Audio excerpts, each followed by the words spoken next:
Былтыр билік Талибанды тыйым салынған ұйымдардың тізімінен алып тастаса, көптеген саяси белсенділер экстремистік, террористік баптармен сотталып жатыр. Соның ішінде тәуелсіз журналист, Недит YouTube арнасының авторы Думан Мұхаммед Кәрім де бар. Оған Аблязовтан сұхбат алғаннан кейін экстремистік ұйымға мүшелік етті және террористік немесе экстремистік әрекетті қаржыландырды деген айып тағылған. 2023 жылдың мамырынан бастап Думан Талдықорғанның абақтысында отыр. Соңғы пресс-конференцияда адвокаты Ғалым Нұрпейісов Думанға билік тарапынан ұсыныс жасалғанын айтты. Яғни Думан билікпен келісімге келсе, бостандыққа шығады, ал егер оған көнбесе, 6 немесе 7 жылға сотталуы мүмкін. Қазір ғана мен Думандан шықтым.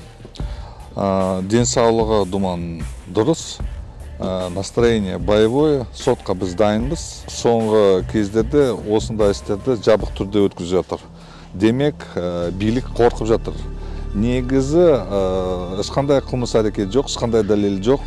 Оны халыққа, қоғамға көрсетпей, оның үшін ғой қазір жабық түрде өткізіп жатыр. Бүгін 26 қаңтар Думанның адвокаты мен алматылық жақтастары сәлем сауқат апаруға Талдықорған қаласына барып қайтты.